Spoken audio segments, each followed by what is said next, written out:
Hey everyone, me again, and guess what video I've got for you today? That's right, it's another wig review. I've been really excited about filming this, could not wait, but I ran into a few snafus that I'll talk about in a minute. But in case you don't already know, Arda Wigs has their new limited edition spring line out, and they've released 3 gorgeous wigs as a part of this line. I only ended up buying one of them just because, you know, it's the only one that really fit with my style. The other two, the Aries and the Rose, are both gorgeous. I just couldn't really see myself wearing them on a regular basis, so I didn't want to spend the money. But and also, as a disclaimer, yes, I do buy all these wigs with my own money. Arda does not send them to me. I'm doing this of my own volition. But this is one of the 3 limited edition spring wigs. This one is called the Anti-Valentine, and it's the wig I'm going to be talking about today, along with the makeup that I did for the wig. So without further ado, let's get started. First, I'm going to talk about the style of this wig. The style of the Anti-Valentine, in case you've seen my wig review for Zombie from the limited edition fall line, this one, from my experience, is pretty much the exact same style. It's got a fringe bang in the front on either side, and it's pretty long. It goes all the way down to my chest, like the middle of my boobs, when I've got it in front of me, and then when I pull the hair back behind me, it reaches to about my mid-back, so it's pretty long.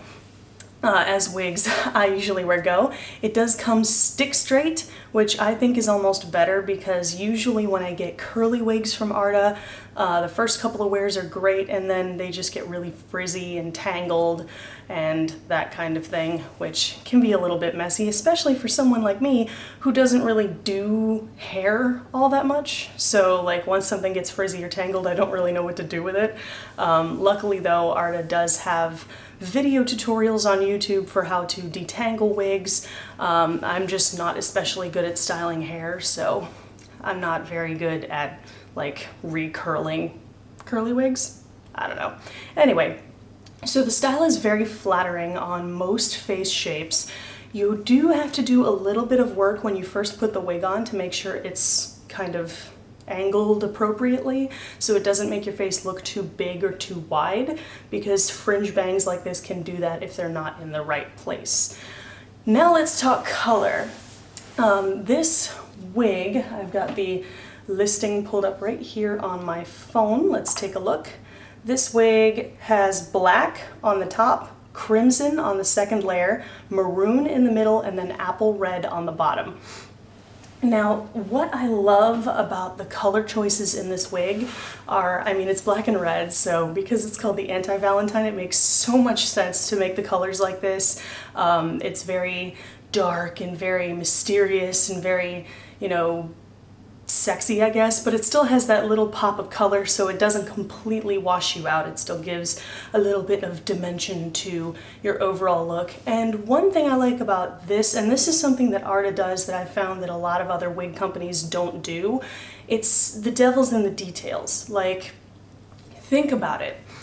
Most of the time when I see black and red wigs like this, and there are a few wigs out on the market that you can get that are like this, but most of the time they're just, you know, one tone black and then one tone red on the bottom, which can look very flat. It's got no dimension at all. You heard the colors I listed in there. There are 4 colors of hair in this wig. They used 3 different tones of red to really give a lot of dimension and movement. You can see the different colors of light to dark, and it just gives such a 3-dimensional quality to the wig. Can't say enough about how much I love that. And they do that with a lot of the layering in their wigs. They use a lot of different colors to really give dimension to the style, so you never end up looking flat. As with all other Arda wigs, this is made with heat-resistant Hyperlon fibers. They're heat-resistant up to 300 degrees, so you can style this if you want to. I've elected not to because, as I said before, I can't style wigs, but the Hyperlon fibers, guys, these are so soft. Like, they feel as close to real hair as you could get without being real human hair. It looks very natural, you know, except for obviously like the color, but you know, I did actually wear this out My friends and I went to Machida a couple of weeks ago, and I wore this out that night, and there were, you know, one of the people in that group of friends who I hadn't been introduced to yet thought that this was my real hair. Like, he said, oh, there was a girl with black and red hair that was here just a minute ago. And yeah, so thought I'd share that with you guys. Another instance of someone thinking that an Arda wig was my real hair. And I mean, that's awesome. Like, that's the whole point of wearing a wig, is you want it to look like you're not wearing a wig. So the only problem that I've really run into with this, like I said, I did wear it out, and I wore it out for a good long time. We were out for quite a few hours, and after a few hours this started to kind of tangle up and get a little frizzy and get a little messy as I was kind of playing and messing with it throughout the night. So bring a hairbrush? I don't know. My best advice is to, you know, keep some detangling spray on hand and a hairbrush and just kind of run a brush through it.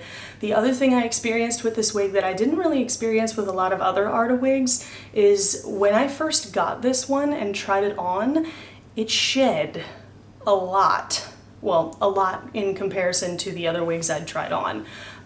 This one did shed a considerable amount, and it still sheds, like there's still hair coming out of it.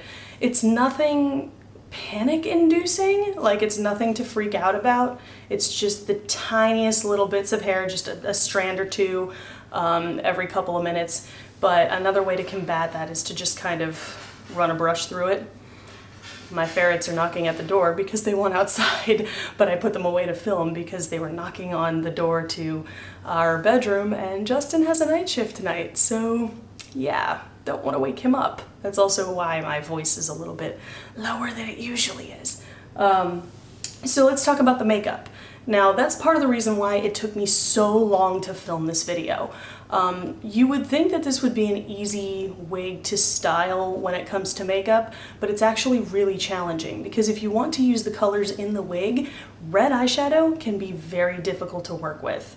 It's, you know, it's hard to use a red eyeshadow in a look without making your eyes look bloodshot or making it look like you got punched in the face. It takes a lot of finagling and finesse to really make it work. So it took me a long time to kind of plan a look out for this. I really had to think and be conscious of what I was doing instead of just throwing some color on my face.